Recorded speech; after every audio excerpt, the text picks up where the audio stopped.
Assalamualaikum warahmatullahi wabarakatuh.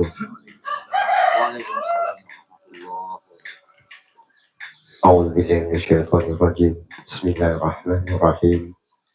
Ila hadratil Mustafa Muhammad sallallahu alaihi wasallam wa alihi wa auladihi wa azwajihi wa dzurriyyatihi was sahabati wal qarabati wat tabi'in wa tabi'in wa man tabi'ahum bi ihsan ila yaumiddin.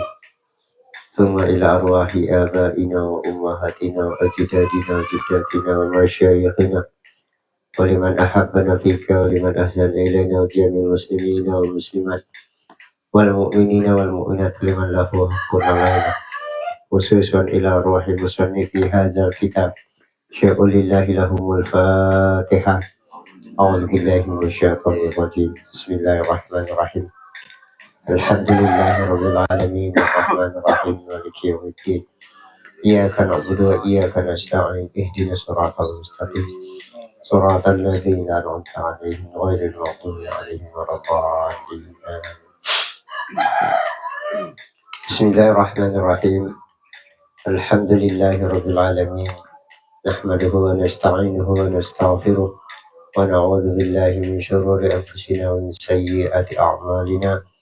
من يهد الله فلا مضل له ومن يضلله فلا هادي له. أشهد أن لا إله إلا الله وحده لا شريك له وأشهد أن محمدا عبده ورسوله. رب يسر ولا تعسر رب تمم بالخير يا فتاح يا عليم افتح لنا فتوح العارفين. اللهم صل وسلم على سيدنا محمد وعلى آل سيدنا محمد ولا حول ولا قوة إلا بالله العلي العظيم ولا حول ولا قوة إلا بالله العلي العظيم ولا حول ولا قوة إلا بالله العلي العظيم. Halaman 317. Jadi tentang masalah berat amal, tiketnya itu sudah selesai dan kita masuk pada yang berikutnya, dan ini tidak berlaku bagi hamba, akan tetapi hanya berlaku bagi hamba yang beriman, yang menghendaki kebaikan baginya. Allah menghendaki kebaikan baginya. Jadi masalah timbangan amal itu tuh ada seluruh hamba dah. Itu tuh yang ditimbang tuh, mizan itu bagi orang yang beriman. Kalau bagi orang kafir lagi perlu lagi timbangan. Karena timbangan kok nak ditimbang tuh karena dia ada pembanding. Dia kok baik jahat, banyak jahatnya, banyak baik macam tu. Berarti kebaikan dia tuh diterima. Berarti konsepnya macam itu. Kalau orang kafir, apapun kebaikan dia tuh, dia tidak akan diterima. Karena apa? Kalau nak diterima ada syaratnya. Apa syaratnya? Syaratnya dia harus masuk gerbang yang namanya syahadat atau Islam. Makanya ada orang yang keluar daripada Islam itu, kan kita dengar dari kecil, kalau dah 3 kali keluar dari Islam, 2 lagi masuk Islam. Dari mana daripada ini kau? Biarlah 1000 kali dia keluar dari Islam, namun kewajiban dia tu yang pertama bukan sembahyang, balik masuk gerbang balik rumah. Apa rumah Islam? Jadi yang ditimbang di segala adalah rumah Islam.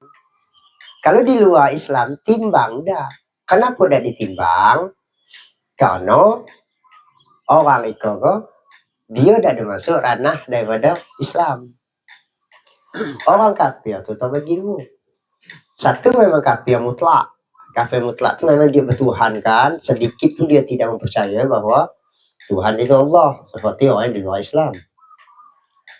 Kalau dalam Islam ada juga namanya kafir, karena mana kafir itu tertolak, tertutup daripada segi yang bercampur aduk. Misal kita percaya dengan Tuhan, kita belajarkan 4 kemarin. Kita percayalah dengan Allah itu Tuhan itu Allah. Namun kita percaya duit juga bisa bagi aman, Tuhan nyampur. Ada sekor yang mutlak, ada sekor yang bercampur. Kita ngaji tauhid supaya untuk tidak bercampur, bahwa yang sebenar-benar Tuhan itu cuma Allah, dan kita nak menuhankan Allah. Sementara kita banyak menuhankan selain daripada Allah. Allahnya kita tuhankan go. Duit, jabatan, kesehatan, skill, keahlian. Nah itu tuh kita tuhankan go. Jadi Tuhan itu kok bercampur aduk. Maka ada bab namanya wahdaniyat, di dalamnya ada kam. Selagi bergantung selain daripada Allah, kam lah itu namanya. Kamu pasil, kamu tasil. Pada zat, pada sifat, pada af'al. Gitu. Dan yang dimaksud dengan syahadat, syahadat itu artinya menyaksikan, mengiyakan, mentasdikkan. Syahadat itu juga ada syaratnya. Di dalam kitab hukuman, syahadat itu satu, mulut ucapkan. Yang kedua, hati membenarkan bahwa dati Tuhan selain Allah tuh. Yang ketiga, gawe. Gawe kok betul-betul, gawe kok yang nuhankan Allah. Adalah mengucapkan dua kalimat syahadat setelah beriman. Dan adapun iman, maka tidak dapat ditimbang. Karena bahwasanya iman tidak memiliki lawan yang akan diletakkan di piring yang lainnya. Kalau macam orang yang kafir, apa nak ditimbang? Kebaikannya berarti. Dia nak ditimbang tu ada dua. Keburukan, kebaikan. Mana berat ya? Berat di siko, sebelah kanan aras, sorga. Belah siko, kiri, neraka. Kalau orang kafir tu dia lah tahu benar kan kanan kau tak ngerti. Maka dia berdegur. Jadi orang kafir tu membuat kebaikan, apa untungnya? Ada dibagikan, di dunia dibagikan. Seperti rezekinya dinaikkan. Seperti apa lagi tu? Seperti namanya masyhur. Akiang memang anu tu. Masyhur tu lah cuma yang didapat. Karena bahwasanya lawan iman adalah kufur. Lawan iman lu percaya artinya kufur. Kufur itu tertolak. Tertutup. Orang yang disebut kafir. Sedangkan kufur dan iman tidak dapat berkumpul pada satu orang. Dah tukang berkumpul. Kalau nak iman, kalau nak kafir. Kita kan masih bercampur aduk. Kalau nak dipisah kok. Karena nak berkumpul tu tak boleh. Mau dipisah. Itulah nama misalnya kok namanya mizan atau timbangan. Kita ditimbang. Biar dipisah. Mana baik, mana buruk, mana berat. Dan orang yang gawenya serupa lah dengan orang. Misalnya si A dengan si B. Gawe si A kok baik. Gawe si B kok baik kok serupa dia. Tetapi berat si A. Kenapa macam itu berat si A? Karena si A di dalam kesehariannya dia pakai adab. Adab kok apa makanya? Mungkin misal dia sedekah tapi dia kok orangnya tidak beradab. Mungkin kayu tawar lah, kayu apa ringan misalnya, bungu misalnya. Tapi kalau dia pakai adab, kayu itu berat jadi kayu bulian. Makanya kedudukannya adab lebih tinggi daripada ilmu. Karena kok dikit dia melakukan amal kalau dia kok orang adab, kelasnya tinggi nih. Makanya nak nengok iman seseorang, nak nengok kelas seseorang dalam hadis Arba'in Nawawi dikatakan macam mana? Tengok kesehariannya ada adab tak? Mulutnya ada adab tak? Gawe ada adab tak? Kelakuan hari-hari ada adab tak? Adab kok apa makanya berkualitas dak yang orang adab.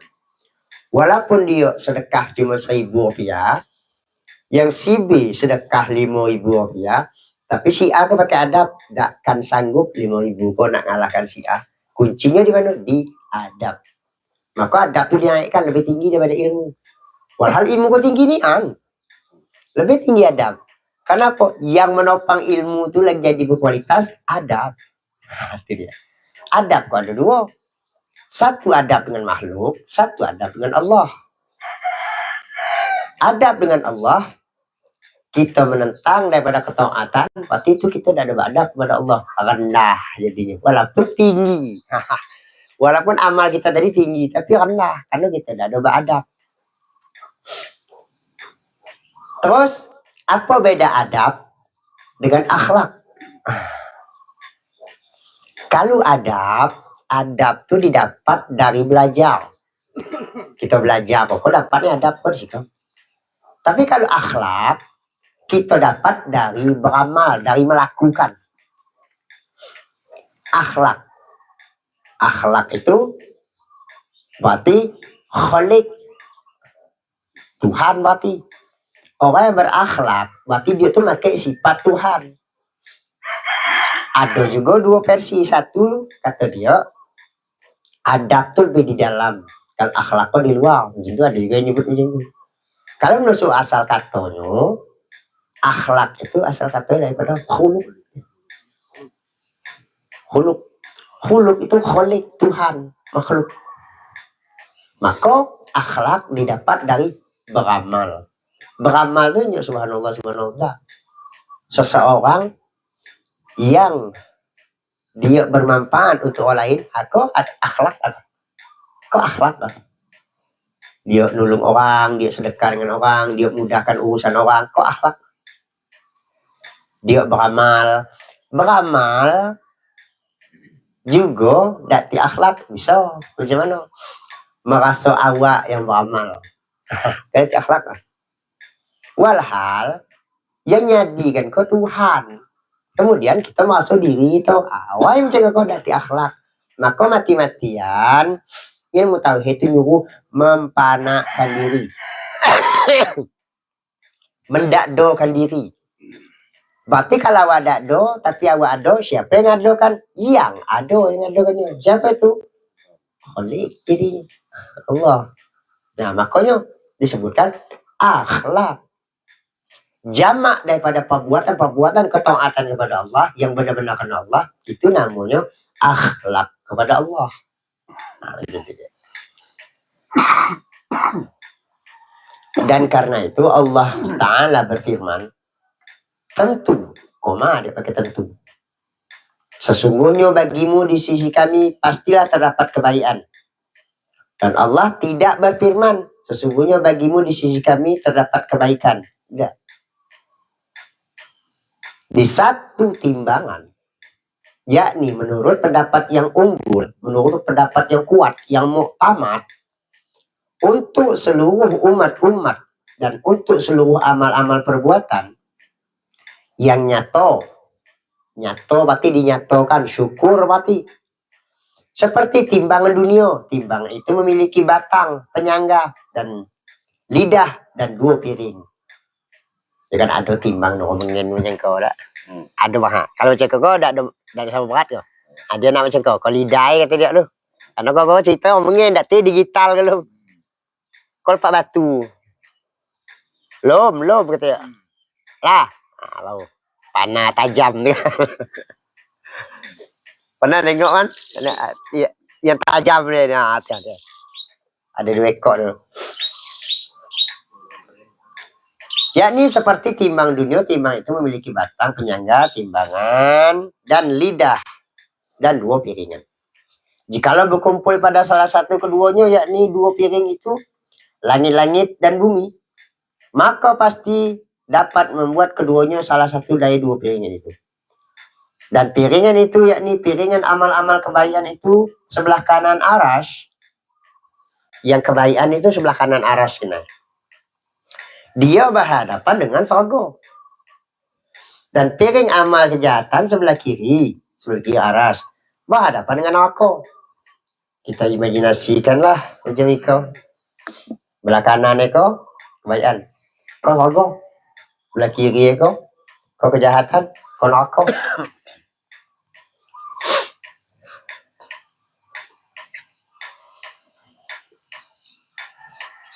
Malam maka malaikat Jibril menimbang dengan timbang itu di atas sirat setelah hisab. Lah dihisab, orang kau tadi kena sesogo, lewat dulu. Lewat satu jalan tol. Nama jalan itu sirat. Lalu malaikat Jibril memegang tiang timbang itu sambil melihat kepada lidah timbang itu. Panah kau tadi. Dan malaikat Mikail yang dipercaya atas timbangan itu. Dan piring yang ditimbang di dalamnya amal-amal kebaikan itu terbuat dari cahaya. Dan piringan yang lain ditimbang itu di dalamnya amal-amal kejahatan itu terbuat dari kegelapan. Amal baik terang, amal jahat gelap. Amal baik sebelah kanan aras, amal jahat sebelah kiri aras. Sebelah kanan aras, finishnya surga. Sebelah kiri aras, finishnya neraka. Dan orang-orang kafir akan ditimbang amal-amal perbuatan mereka dari amal-amal kejahatan selain kekufuran. Agar supaya mereka dibalas dengan siksaan karena menambahkan atas siksaan sebab kekufuran. Dan akan ditimbang dari amal-amal perbuatan baik yang tidak bergantung atas niat. Seperti memerdekakan budak, wakaf, menyambung persaudaraan. Agar supaya diringankan dari mereka dengan sebab amal perbuatan baik itu siksaan selain kekufuran. Dan adapun siksaan kekufuran maka tidak dapat diringankan dari mereka. Kita tengok cerita daripada Maulid Nabi. Setiap hari Senin, Abu Lahab konon dikabarkan dia mendapatkan keringanan. Saya kita dengar Abu Lahab setiap hari Senin. Kenapa? Karena dia menyukai akan lahirnya Nabi. Abu Lahab paman Nabi. Nah, saya lupa apa adiknya Sayyidina Abdullah, apa abang. Kalau tidak salah adik. Kalau tidak salah. Setiap hari Senin dia mendapat keuangan. Nah, di situ menunjukkan bahwa tadi dijelaskan, sudah saya jelaskan dulu sesuai dengan anunya. Dan dikatakan oleh satu pendapat, ada yang mengatakannya satu pendapat. Tiap-tiap di kitab dikatakan satu pendapat, berarti yang berpendapat kau ulama, berpengaruh, maka dicatat dalam kau. Tak. Kata pendapat mulung tidak dipakai. Maaf punya rejek. Jadi pakai kau ulama yang benar-benar rosyih ulamanya. Ulama yang rosyih, ulama yang mahfuz, maka dia ambil kutipan cakap dia kau. Kenapa? Karena ulama macam kau, dia kasyaf. Dia alim, jadi cakap itu bisa dipegang. Kan cakap kita kalau bisa dipegang. Makanya kita tidak dikatakan pendapat itu yang kuat, dikatakan dalam kitab yang diambil itu pendapat orang-orang yang rosyih. Dan dikatakan oleh satu pendapat, kebaikan orang kafir yang ia pernah melakukannya itu akan dibahas atasnya di dunia seperti luasnya rezeki, dan kesehatannya makin sehat. Dan tidak akan dibalas atasnya di akhirat sama sekali. Kenapa macam itu? Nah, karena macam itu. Alam itu kan kita bagi dua lah dulu. Satu alam dunia, satu alam akhirat. Alam dunia sifatnya mata'ul ghurur, separuh, nyomong. Bukan separuh, singkat. Kalau alam akhirat, abadan, selama-lamanya. Orang yang ngajar negeri akhirat itu dikatakan di dalam kitab Jauharut Tauhid, itu adalah orang-orang waras. Orang yang ngejar akhirat itu orang waras. Orang yang ngejar dunia dikatakan di situ orang-orang yang tidak waras. Disebutkan lagi, kenapa orang kafir melakukan kebaikan, dinyumbang itu, rezekinya makin luas, bahkan ikut dipakainya oleh orang kafir. Kamu nak rezeki kamu naik, kamu sedekah lah. Dia makainya. Kenapa dia diberikanlah upah? Karena upah untuk dia kok di dunia lah, yang hidupnya singkat sementara. Dia tidak akan diberikan yang hidup yang sebenarnya di akhirat, yang kekal. Tidak diberikan. Maka di situ sebutannya udah, siapa yang sedekah, aku tambah. Berarti termasuk pun orang kafir, tetapi orang kafir di dunia. Dan adalah buah daripada menimbang amal perbuatan adalah menjadikan berat dalam siksaan kekufuran tidaknya. Karena bahwasanya orang kafir itu berbeda-beda dalam siksa itu sesuai kadar perbedaan mereka dalam hal kekufuran. Ada yang bionya kafir ketutup Ada tuh misalnya persentase lah. Satu misalnya ada persentasenya 10. Ada lagi itu 100. Perbuatan baik orang kafir tadi kok paling menurunkan level jadi 100 tuh jadi mungkin kurang dikit kata dia. Namun dia siksanya tetap cuma levelnya kurang gitu. Orang kafir tidak alim Ya kafir tidak alim dia sama dia yo kira macam tu ada alim di antara dia yo ada yang taat kan. Dan di antaranya yakni di antara perkara yang Nabi datang yang membawanya adalah syafaatul uzmah. Iko bab yang paling saya suka syafaatul uzmah. Bab yang luar biasa. Kami ingat saya Haab yang kami dari Manyang dulu. Namatkan syafaatul uzmah aku ngabung atas kau di pondok pertama kalinya. Jadi salah satu yang Nabi bawa itu adalah syafaatul uzmah. Syafaat itu apa? Pertolongan. Kalau orang penjara kekurangan apa namanya? Gerasi apa? Remisi istilahnya. Remisi besar-besaran. Nabi kan bagi remisi besar-besaran. Dan dinamakan juga dengan syafaatul kubroh. Syafaatul kubroh. Kubroh itu asal kata daripada kabir, besar deh. Kubroh. Yaitu pertolongan yang besar-besaran. Remisi yang besar-besaran.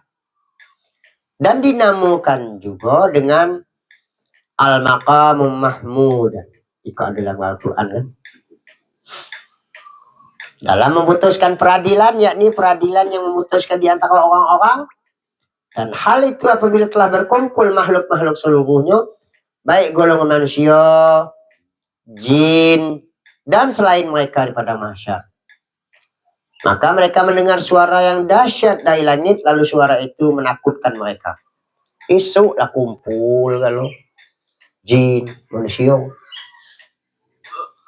Kumpul itu daripada zaman Nabi Adam sampai dunia kiamat, maka timbullah suara yang menakutkan.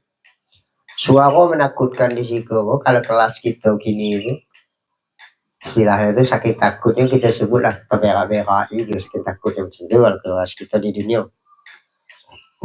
Kalau kelas di akhirat di atas itu lagi, nyung langsung putih, langsung berkerut kulitnya, sakit takutnya dengan suara kata dia.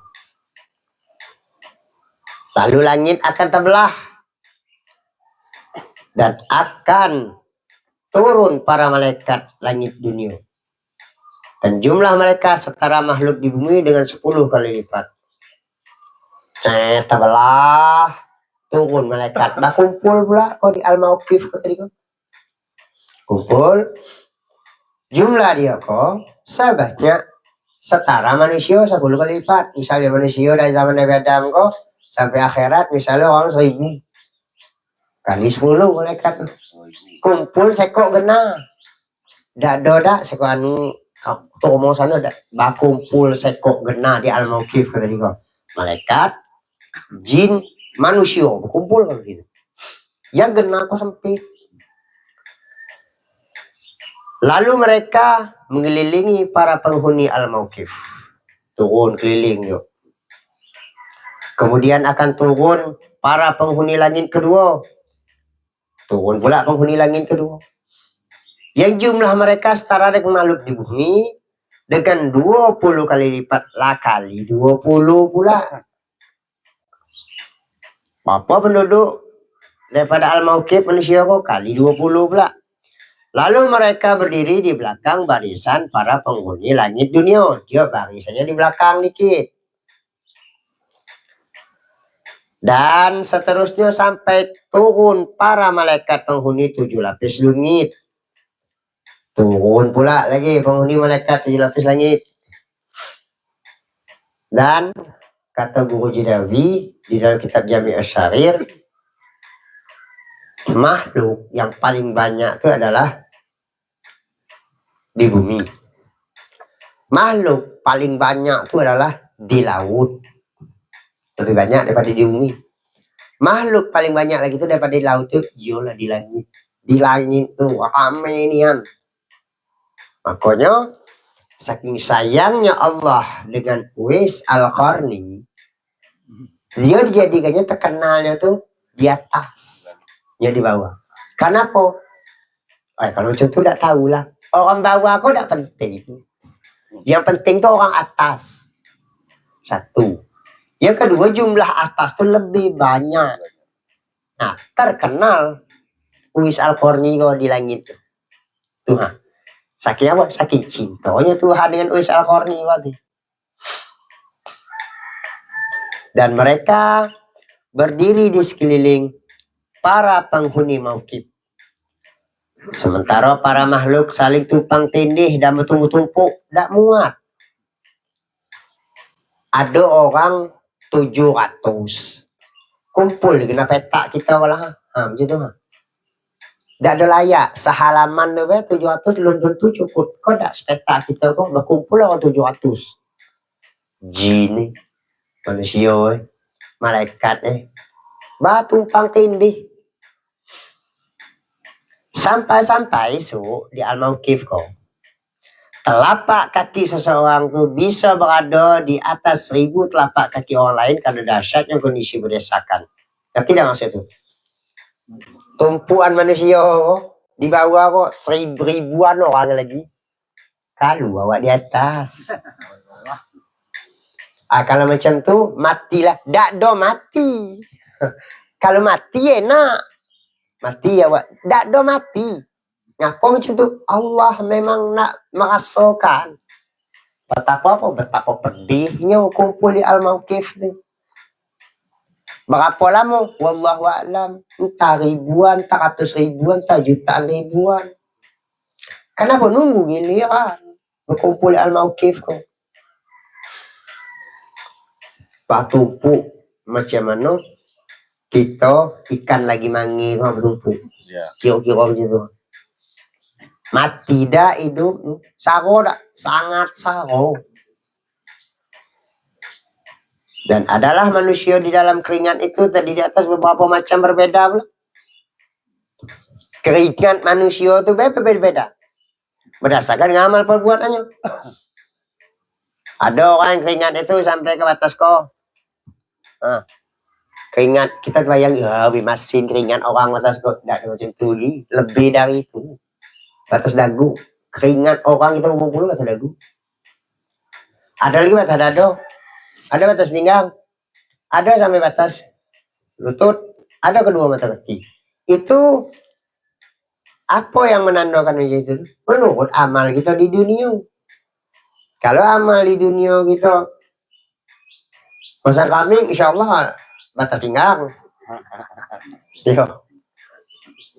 Kalau lah komen kerokan, mungkin mata dado tu mesin kan? Banyak ini dengan ini. Dan di antara mereka ada orang yang dikendalikan dirinya dengan keringat dengan kendali sesungguhnya. Dan keringat itu mengenyahkan orang itu ke dalam bumi, ke dalam 70 zikra, kurang lebih 3,2 meter. Di sekolah kondisi di dalam kitab Tanbihul Ghafilin itu diceritakan orang yang azan lehernya panjang. Walaupun dia terbenam di bawah sekali di atas jutaan manusia, lehernya tetap panjang. Tidak akan tenggelam oleh keringat-keringat manusia. Orang yang sering azan di masjid. Di dalam kitab Tanbihul Ghafilin. Allah jadikan dia bebaskan daripada siksaan keringat-keringat manusia di Al-Mauqif. Jutaan tahun terendam di dalam itu. Bayangkanlah macam mana. Kita turun jam 7 nyari ikan, naik jam 10 ngelitik dingin, lapar pula. Jutaan bahkan puluhan jutaan tahun aku dah tahu. Karena nak diperiksa sekok-sekok nunggu giliran. Selagi nunggu giliran tu ikut dia dah. Entah jutaan tahun. Entah triliunan tahun dah. Sementara yang kita dapatkan kumpul al-mauqif itu berdasarkan amal kita di dunia. Kalau amal di dunia kita banyak ngiri lah pula. Dan hal itu kan bukan cerita dongeng, hal itu wajib terjadi. Berdasarkan dengan apa amalan kita di dunia.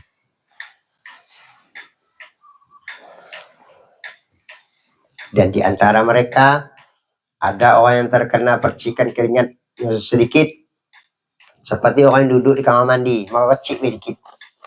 Nah, itu lain kelas orang-orang alim. Dan di antara mereka ada orang yang terkena kebasahan, kebek, seperti orang yang bosan ketika minum air. Dan hal ini berbeda dengan kondisi yang bisa terjadi di dunia. Karena sesungguhnya orang banyak apabila mereka berdiam di tanah yang datar, maka air akan merenggut mereka dengan sekali renggutan. Dan keadaan mereka tidak akan bervariasi. Lain kondisi. Nah, sama di dunia dengan di sana. Itu tuh kita kumpul al-mauqif tuh. Itu tuh belum penyiksaan, belum. Nunggu itu kan. Nunggu pebal. Nunggu itu tuh. Itu lah nanggung. Belum, nasib belum tahu. Karena belum dipanggil, belum diperiksa. Nah, kumpul itu kapan lama? Wallahualam. Ujung.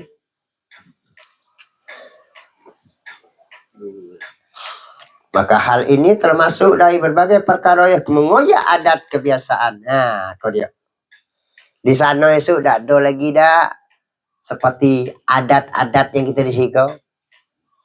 Kena air dingin. Bisa berenang. Esok awak kalau lepas berenang awak tak ada macam tu dah. Tu adat di dunia. Di sana esok tak kan bisa sesuai dengan amalan itulah. Misal di sisi Allah tu amalan kita tukang untuk ngapung mungkin. Nah, itulah disuruh di al-mauqif kau. Itu besarnya peran daripada hadis hasibu qabla an tuhasabu. Hisab diri. Makin sore, makin banyak nganan, apa makin banyak ngiri. Makin sore, itu harus dihisab. Kalau macam itu, jangan takut. Kalau seandainya seseorang itu nihayah atau finishnya atau akhirnya dia ke kanan, jangan takut. Cuma kita kan ngeri. Esok pagi tak sore kita, yang esok pagi Allah jadikan ke kiri. Kata yang ngeri. Bukan kita kini tenganan, so insya Allah siap lah mati. Dah. Ngerinya gitu. Yang ditakutkan para ulama dalam kitab Irsyadul Ibad macam itulah. Setiap dalam nangis lah. Takut yang di masa malam awak ngiri. Di masa malam iman lepas. Takutnya tuh ditangiskan para ulama setiap malam. Makanya tafakur sekecil-kecil orang umum itu antak tidur. Kalau para ulama malam itu digunakan untuk tafakur. Tafakur itu kalimat dasar umumnya adalah berpikir. Kalimat dasar umum. Berpikir sesaat itu lebih elok ketimbang ibadah 70 tahun. Kata siapa? Kata Sayyidina Abu Bakar Siddiq radhiyallahu anhu. Berpikir sesaat. Karena orang berpikir itu ibadah batin. Tersanau. Ya Allah, ada manfaat saya. Ya Allah, ini ada soal itu aja. Sekali ingat macam itu berpikir, dia 3 versi. Nurut daripada Abu Hurairah lebih elok daripada ibadah setahun. Nurut kalau tak salah nomor 2, kalau tak salah dia ralat Abdullah bin Umar kalau tak salah 10 tahun. Nomor 2 kok saya lupa orang. Kalau tak salah Abdullah bin Umar. Yang ketiga Sayyidina Abu Bakar Siddiq. Tafakur sesaat, berpikir sesaat, apalah akhir aku kok beriman beda. Itu jauh lebih elok ketimbang ibadah 70 tahun. Kata Sayyidina Abu Bakar Siddiq. Kenapa disiko? Macam tu. Karena disiko menunjukkan bahwa berpikir itu tak ada perlu lagi kita nak riak, kita nak ada ikhlas. Tak, orang berpikir tu pasti ikhlas. Orang yang berpikir, amal berpikir, itu amalnya amal batin. Kalau kita semayang, ngaji, itu amalnya amal zahir. Sekali amal batin itu ribuan kali lipat dibanding ibadah yang zahir. Nah, kalau disuruh tafakur, kita tafakur lah terus sebelum tidur. Tafakur, tengok benda itu, tafakur juga. Dan matahari akan dekat dari kepala mereka sampai jikalau salah seorang dari mereka mengulurkan tangannya, maka pasti dia akan menjangkaunya. Nyok nak banti saya nyok tinggi nak kita nyok sampai kalau nak ukur matahari dapat kiki bayangan macam lah. Ngaduk tengah panas habis Allah zikir yang keluar tengah panas jam 2 Allah kata habis. Aduh kopi lagi tu. Tengah panas jauhnya bermiliar-miliar kilo tu matahari. Iko kita jangkau dapat. Kira-kira panasnya macam mana lah ngelitiknya rasa. Jutaan tahun yang tak tahu kita kapan akhir baru kumpul. Belum tahu arah kita. Kenapa kesaga belum tahu. Sementara kau malah sejengkal. Apa trik untuk menghindari daripada matahari kau sejengkal kau untuk menaungi payung gitu? Ada salah satu cuma sekok tu lah. Apa itu? Sedekah. Sedekah kau nggak bisa ngayung. Orang yang sedekah. Balik lagi. Sedekah tu banyak. Jangan terpaku daripada sedekah tu duit. Tidak. Balik lagi kita tengok. Yang 4 di awal. Sedekah duit. Sedekah tenaga. Sedekah fikiran. Paling tidak sedekah senyum. Dah dengar nanti orang. Jadi dah.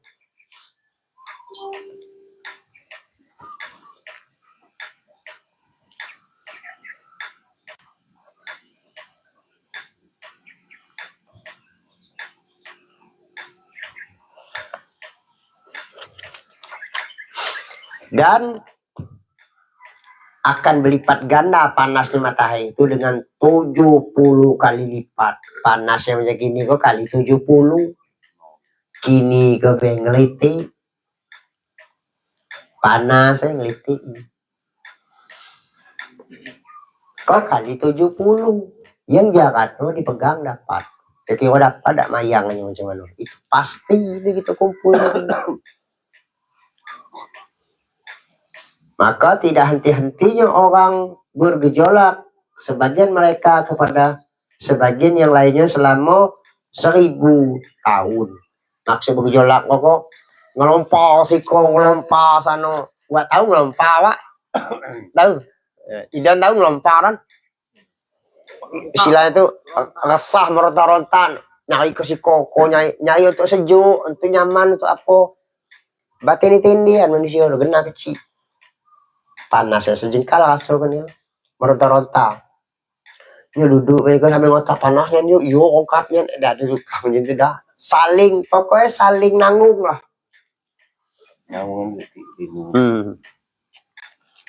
dan Allah yang maha mulia subhanahu wa ta'ala tidak berbicara dengan mereka satu kalimat pun. Itu dijelaskan ada di dalam kitab Duratun Nasihin penjelasannya luas ya. Allah berbicara tuh ya ada 4 kali jarak. Kalau kita gandeng, hebatnya cuma lama. Maka ketakutan semakin terasa dahsyat bagi para penghuni Al-Mauqif. Sampai-sampai mereka menginginkan pergi dari Al-Mauqif itu walaupun neraka jahanam. Bayangkanlah.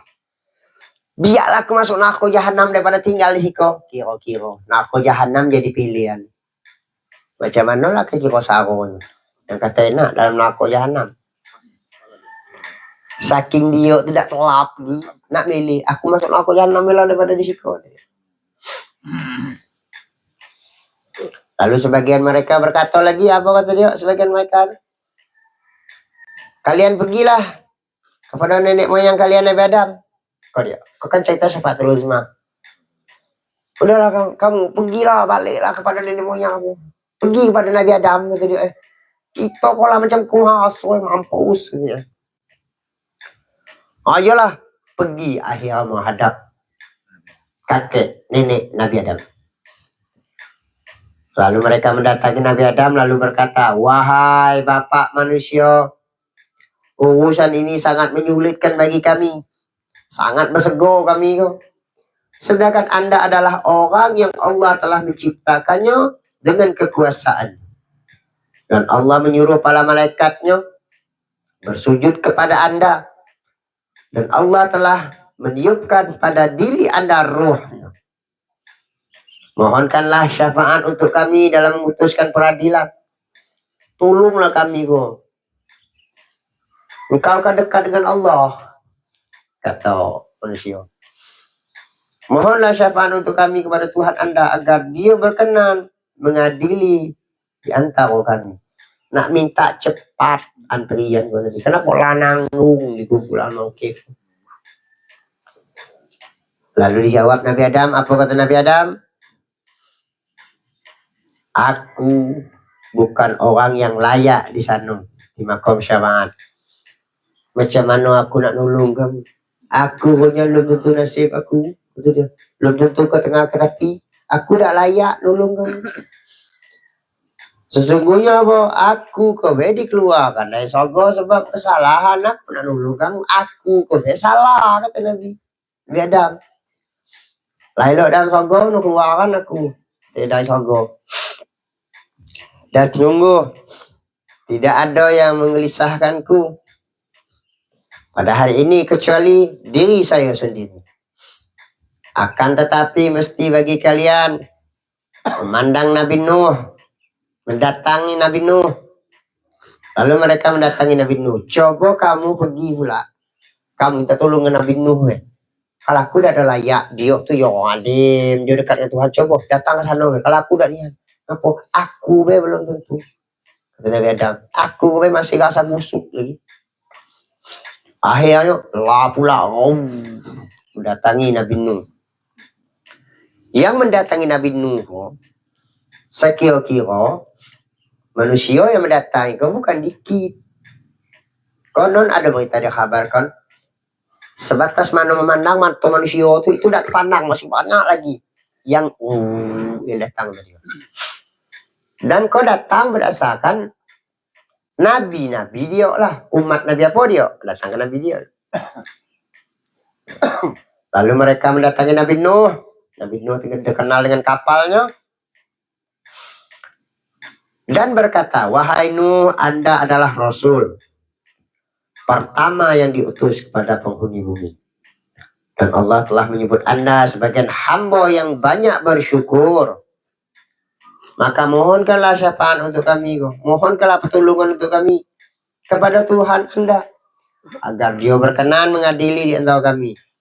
Nyok minta masuk surganya cuma minta cepat diadili karena tidak sanggup pergi di Al-Mauqif. Sanggup pergi cepat lah, kemana pergi aku gitu. Tahun ni aku masuk neraka apa lah, saat aku keluar dari corona jahanam lah gitu lagi.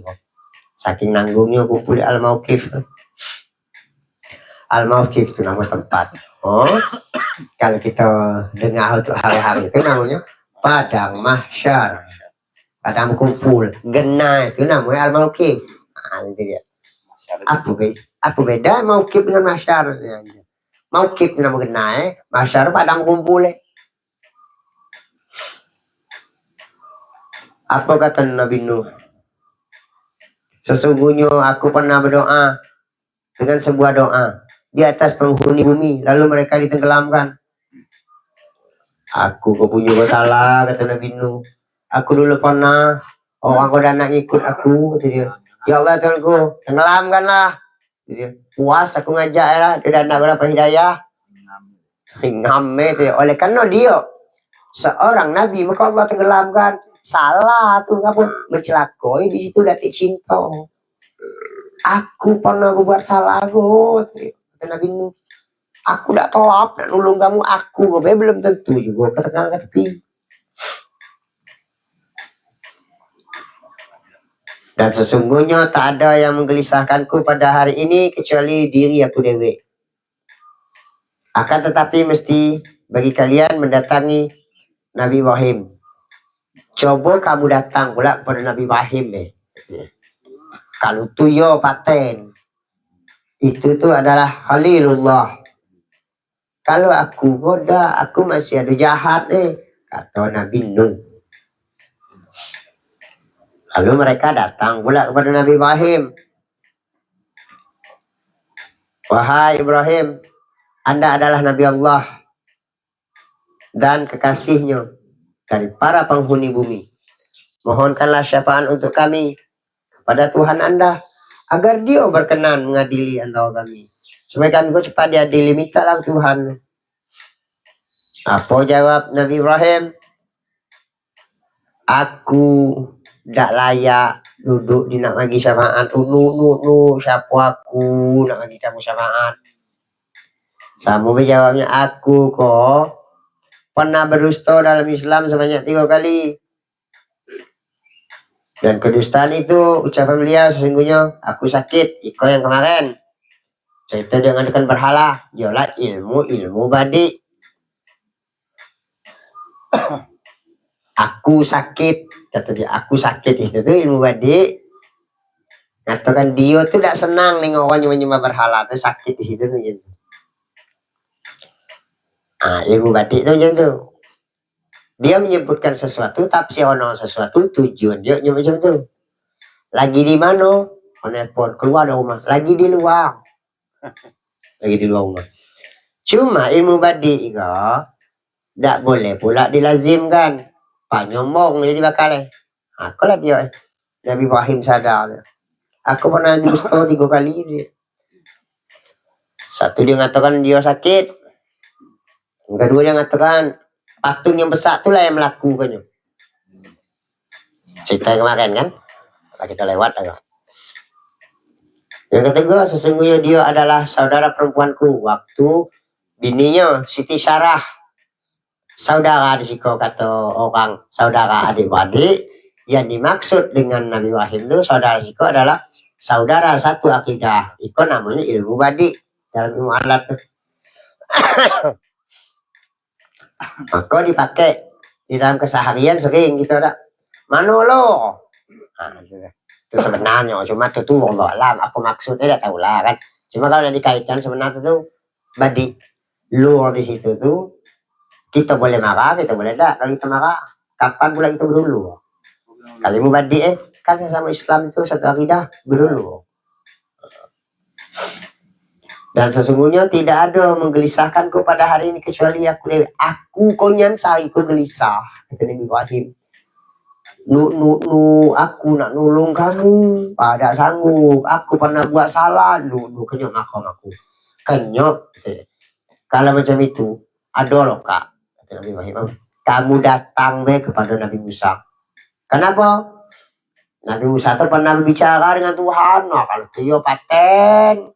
Pak Ning Musa tu kata dia kan. Coba kamu sana. Kata dia. Lalu mendatangilah dia kepada Nabi Musa. Lalu berkata, saya bukan orang yang layak duduk di sana. Wallahu a'lam. Lewat putih.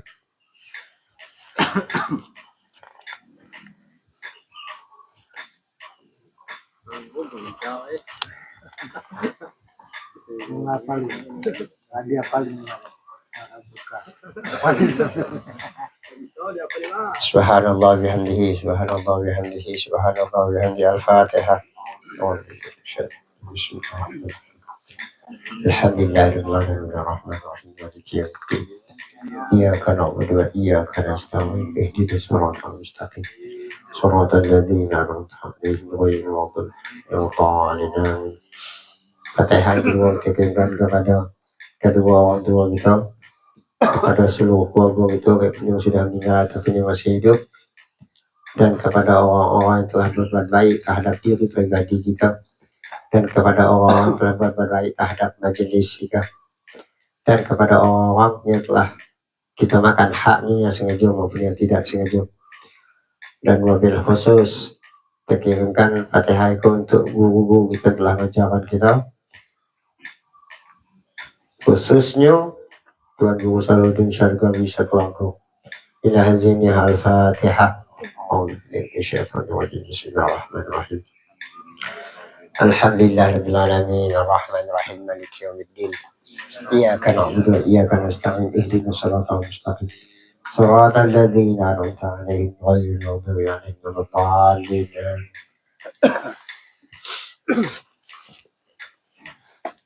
أعوذ بالله من الشيطان الرجيم بسم الله الرحمن الرحيم الحمد لله رب العالمين حمدا للشاكرين حمدا دائما حمدا يوافي نعمه ويكافئ مزيده يا ربنا الحمد كما ينبغي لجلال وجهك الكريم وعظيم سلطانك اللهم صل على سيدنا محمد وعلى آل سيدنا محمد اللهم اغفر لنا ذنوبنا ولوالدينا وجميع مشايخنا ولأولادنا في الدين ولمن أحبنا فيك ولمن أحسن إلينا ولجميع المؤمنين والمؤمنات والمسلمين والمسلمات ولمن له حق علينا برحمتك يا أرحم الراحمين اللهم سلمنا وسلم ديننا وسلم توحيدنا وسلم قلوبنا وسلم معقبنا برحمتك يا أرحم الراحمين